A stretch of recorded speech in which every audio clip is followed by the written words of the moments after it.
வேகமாய் ஓடுதே, கருத்தில்லாமல் வாழ்ந்தே, கண்ணும் கருத்துமாய் வாழ்ந்திட உதவி செய்யும் தேவா, எனக்கு உணர்வு தாரும் தேவா. உதவி செய்யும் தேவா, எனக்கு உணர்வு தாரும் தேவா. காலம் வேகமாய் ஓடுதே,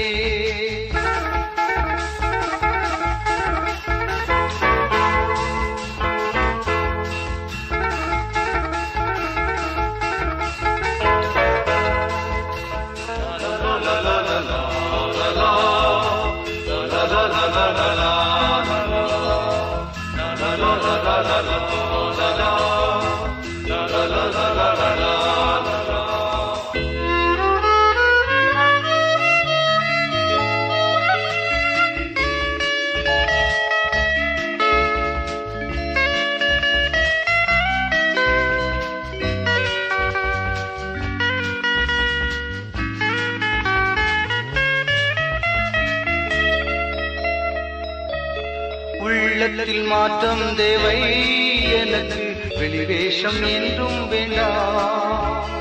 உள்ளத்தில் மாற்றம் தேவை, எனக்கு வெளிவேஷம் என்றும் வேண்டாம். மறுரூப வாழ்வை தந்து என்னை உணவானாய் மாற்றிவிடும். மறுரூப வாழ்வை தந்து என்னை உணவானாய் மாற்றிவிடும். காலம் வேகமாய் ஓடுதே,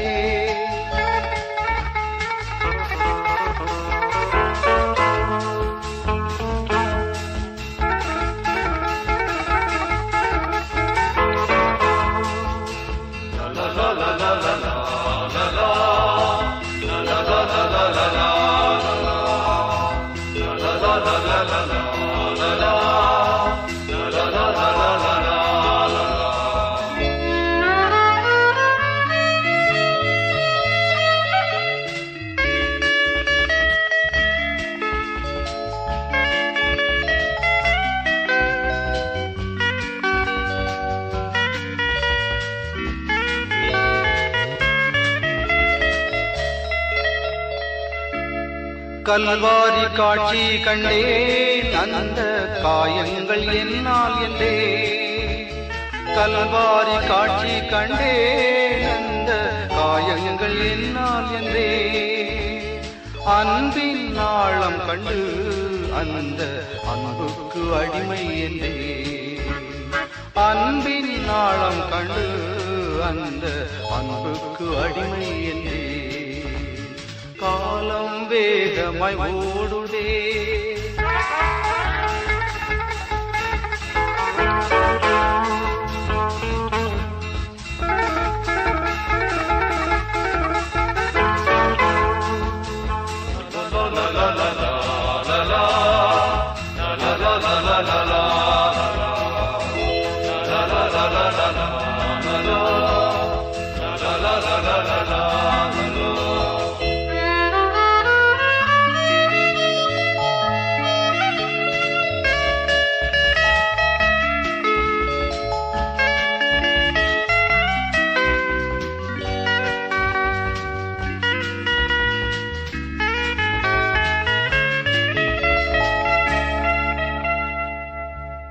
கண்ணீருடன் ஜெபிக்க எனக்கு ஜெபத்தின் ஆவி தாரும்.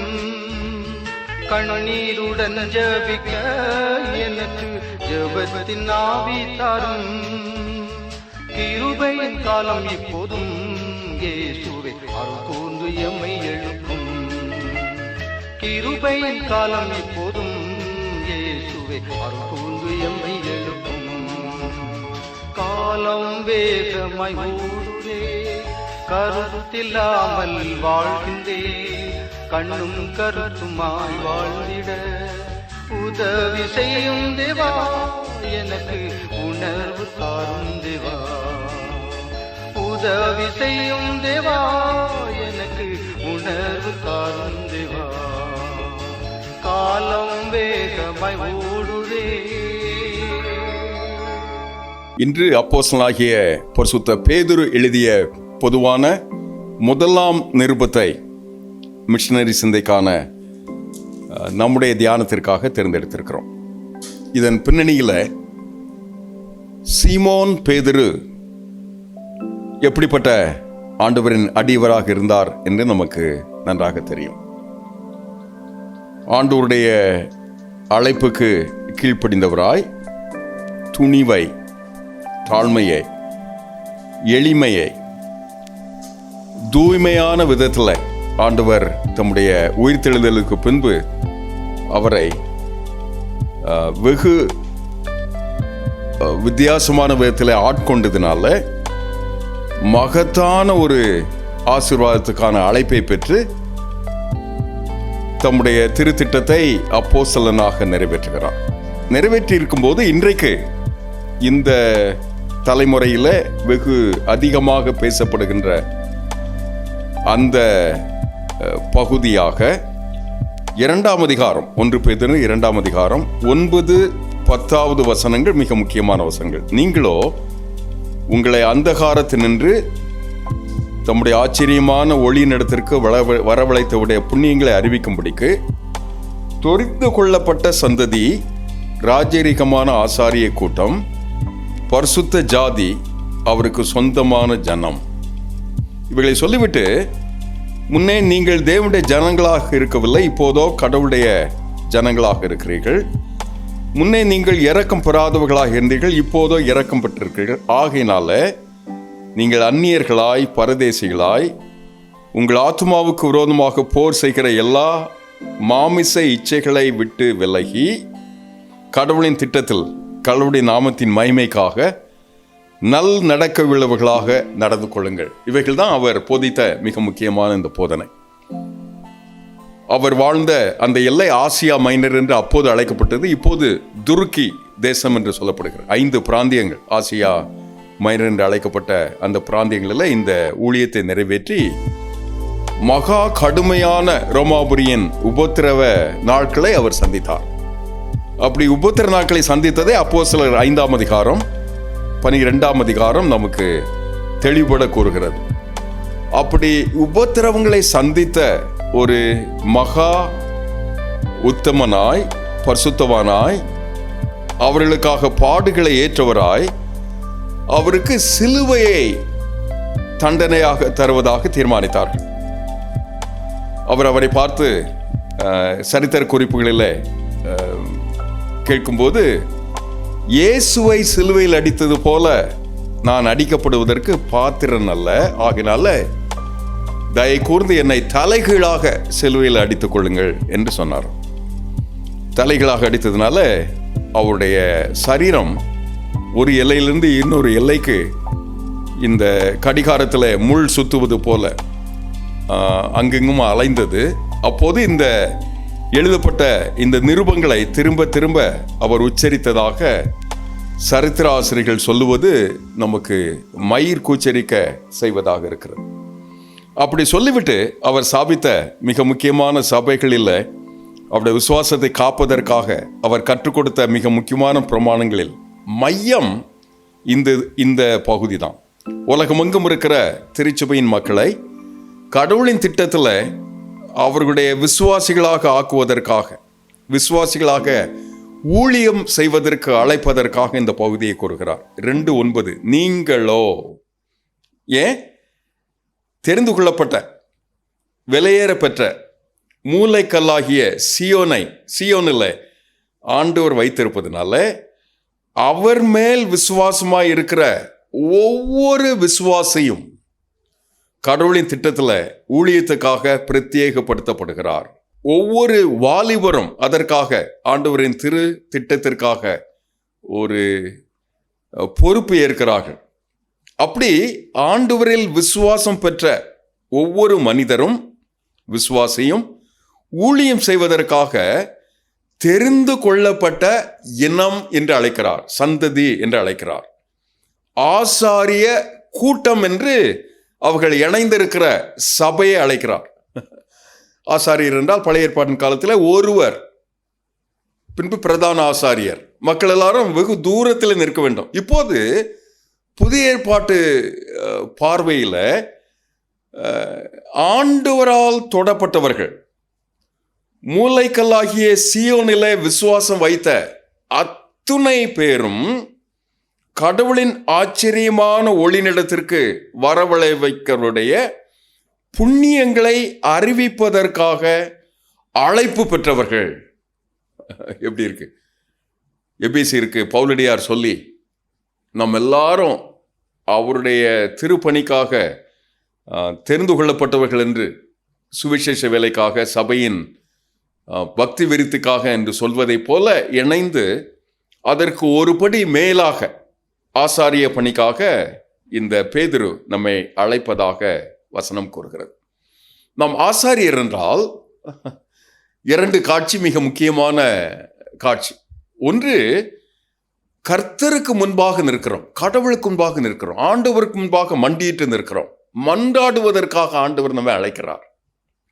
அதற்காக என்னுடைய பாவங்களுக்காக, நம்முடைய பாவங்களுக்காக, நம்முடைய சக மனித இனம் செய்கிற கடும் உபாதைகளுக்காக.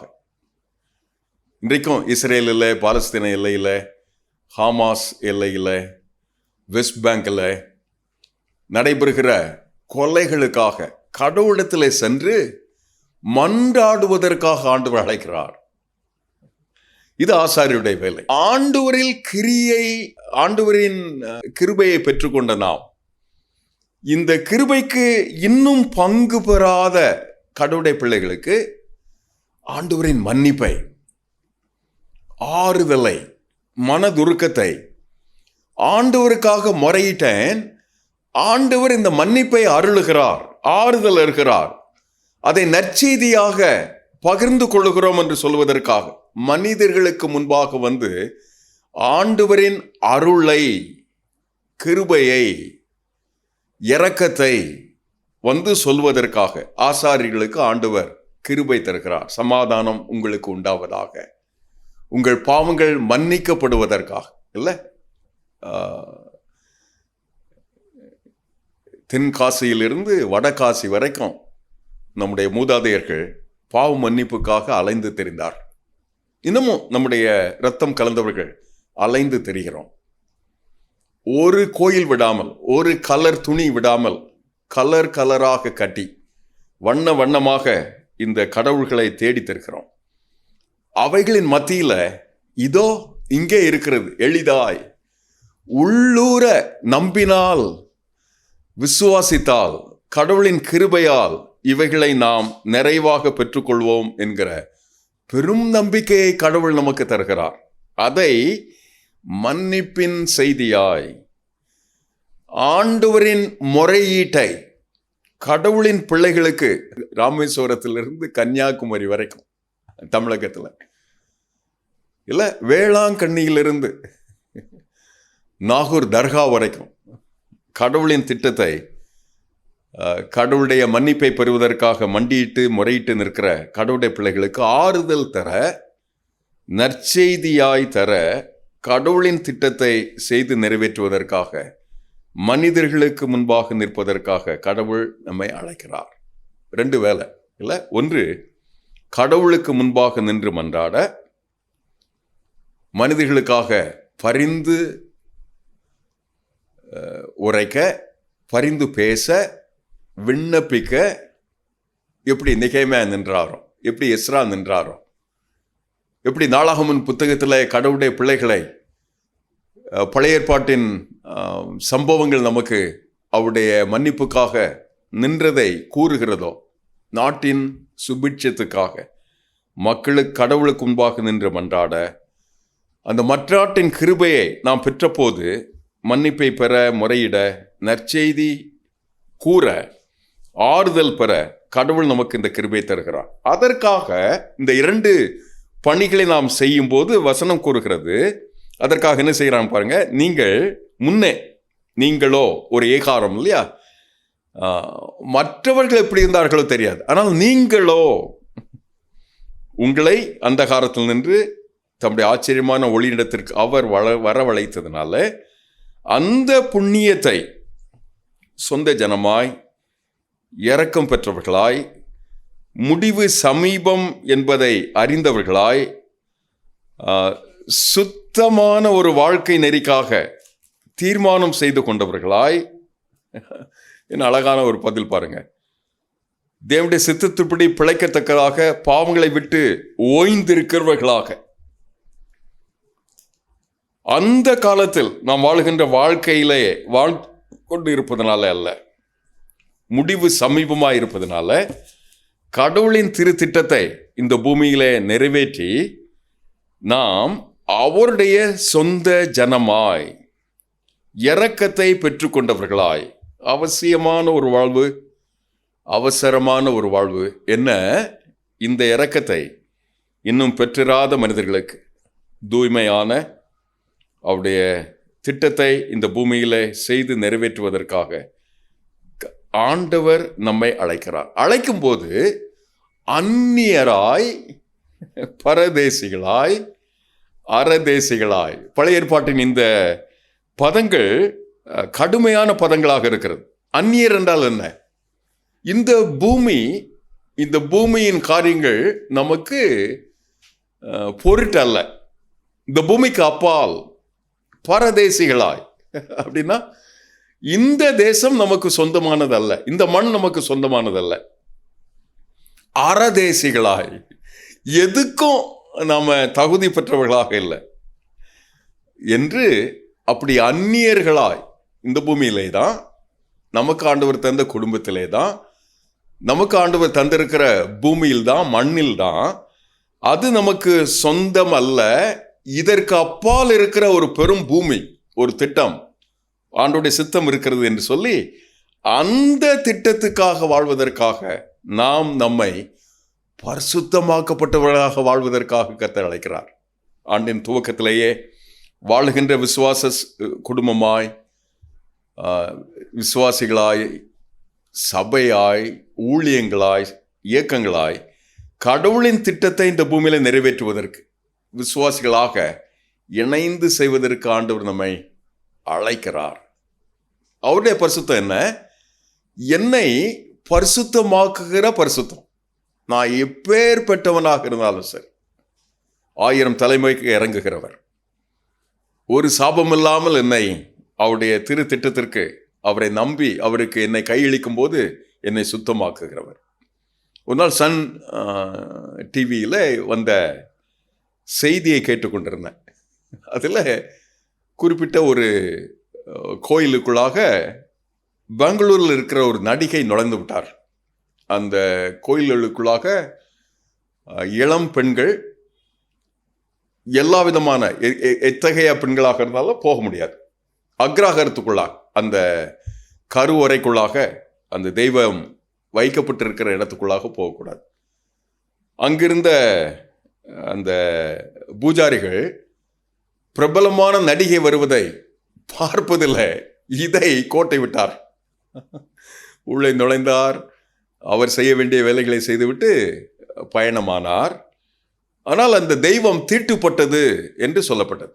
ஆகினால காத்திருந்த லட்சக்கணக்கான பக்தர்களை நிறுத்தி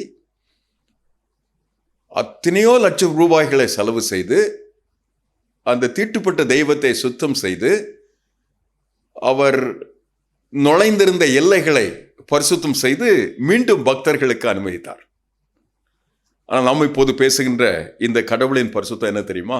நீ எப்பேற்பட்ட பாவியாக இருந்தாலும் அவரிடத்துல வந்தா பரிசுத்தமாகலாம்.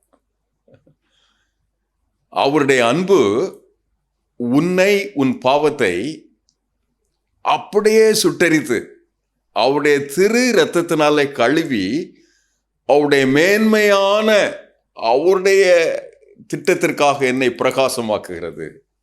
என்னை சபிப்பதல்ல, என்னை பழிப்பதல்ல, என்னை கரை ஆக்குவதல்ல, என்னை களைந்து விடுவதல்ல, என்னை ஒதுக்குவதல்ல, நான் பாவி என்று என்னை அல்ல தட்டுவது அல்ல.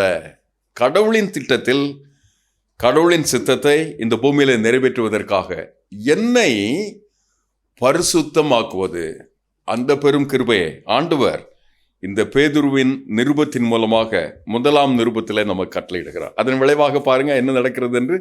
பாபிலோனில் கடவுளின் குடும்பம் இருக்கிறது, சபை இருக்கிறது. என் குமாரனாகிய மார்க் முதலாவது நற்செய்தி பணியினை நமக்கு எழுதுவதற்கு அதிகம் உதவி செய்தது முதலாவது மார்க்கு தான். மார்க்கு சுவிசேஷம் தான் முதலாவது எழுதப்பட்டது.